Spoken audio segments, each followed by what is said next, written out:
இப்பொழுதும் நாம் முதல் கேள்வியாக ஏ டீமுக்கு முதல் கேள்வி கேட்கின்றோம்.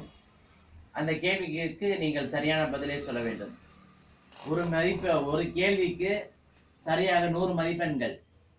உங்களிடத்தில் கேட்கப்படுகிற அனைத்து கேள்விகளுக்கும் நீங்கள் சரியாக பதில் சொல்ல வேண்டும். ஏ டீம் ஃபர்ஸ்ட் கொஸ்டின் கேட்க நீங்க தயாரா இருங்க.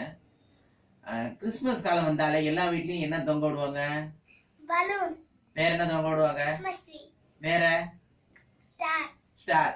இந்த இப்ப கேள்வி இப்பதான் கேட்க போறோம். இந்த ஸ்டாரை பத்தி உங்களுக்கு ஏதாவது வசனங்கள் தெரியுமா? அவர்கள் நட்சத்திரத்தை கண்டபோது மிகுந்த சந்தோஷம் அடைந்தார்கள். சரியான விட எல்லா கரங்களை தட்டுவோம். சரி, எக்ஸ்ட்ரா இன்னொரு கேள்வி கேட்கிறோம். உங்களுக்கு வேற ஏதாவது நட்சத்திரத்தை பத்தி உங்களுக்கு வேற ஏதாவது வசனம் தெரியுங்களா? நீங்க சொல்லுங்க, உங்களுக்கு தெரியுமா? யாக்கோபு நட்சத்திரம் உடுக்கும் இஸ்ரவேல் என்று ஒரு செங்கால் எழும்பும். சரியான விடை. இப்பொழுது கரங்களை தட்டுவோம். அவர்கள் 2 வசனங்கள் சொல்ல முடியுமாலே அவர்களுக்கு 200 மதிப்பெண்கள் கொடுக்கின்றோம். சரி, அடுத்த கேள்வி வீட்டுக்கு டீம் கேட்கின்றோம். ஏ டீம் இப்பொழுது 200 மதிப்பெண்களை பெற்றிருக்கிறார்கள். இந்த கிறிஸ்துமஸ் சந்தோஷம் முதல் யாருக்கு சொல்லப்பட்டது வேதத்திலே? இயேசு பிறப்பின் நற்செய்தி முதலாக யாருக்கு சொல்லப்பட்டது? சரியான கரங்களை தட்டுவோம். மெய்ப்பர்களுக்கு யார் சொன்னது? சரியான கரங்களை தட்டுவோம். இப்பொழுது பி டீம் அவர்களும் 200 மதிப்பெண்களை பெற்று முன்னணியில் சமமாக இருக்கிறார்கள். இப்பொழுது ஏ டீமுக்கு 2வது கேள்வி கேட்கின்றோம். எத்தனை மெய்ப்பர்கள் போனார்கள் என்ற கணக்கு உங்களுக்கு தெரியுமா? அல்லது எத்தனை தூதர்கள் அந்த மெய்ப்பர்களுக்கு அந்த நற்செய்தியை சொன்னார்கள் என்று உங்களுக்கு தெரியுமா? எத்தனை தூதர்கள் என்று சொல்ல முடியுமா? ஒரு குத்து மதிப்பா? அத எங்க பைபிள் என்ன போட்டிருக்குது? கேள்வி அவங்கள்ட்ட கேட்டுட்டு இருக்கிறோம். சரி, என்னிடங்கா தூதர்கள். சரியான விடை. 300 மதிப்பெண்கள் பெற்று ஏ டீம் அவர்கள் முன்னணியில் இருக்கிறார்கள். இயேசு கிறிஸ்துவின் பிறப்பை பற்றி சொல்லப்படாத சுவிசேஷம் எது? யோவான். வேற?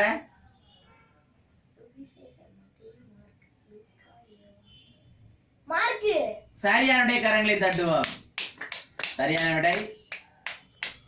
மத்தேயிலும் லூக்காவிலும் இயேசுவின் பிறப்பை பற்றி சொல்லப்பட்டிருக்கிறது. ஆனால் மத்தேயிலும் லூக்காவில் சொல்லப்பட்டிருக்கிறது. மார்க்லையும் யோவான் சொல்லப்படவில்லை. சரியான விடை. இப்ப நீங்க எத்தனை மதிப்பெண்கள், அவங்க எத்தனை மதிப்பெண்கள்?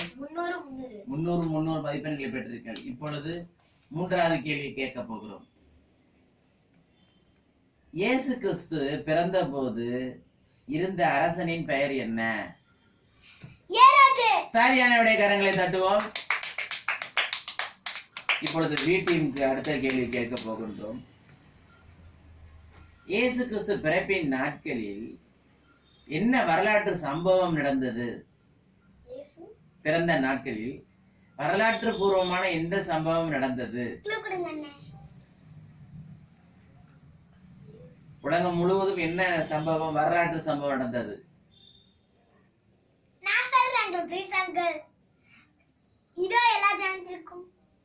பி டீமுக்கான கேள்வி இது. உலகம் முழுவதும் என்ன செய்யும்படி ஒரு வரலாற்று சம்பவம் ஒன்று நடந்தது? எல்லாரும் குடிமதிப்பு எழுதி அவங்க சொந்த ஊருக்கு போகணும். சரியான விடை. கணக்கெடுப்பு என்ற விடை சரியான விடை.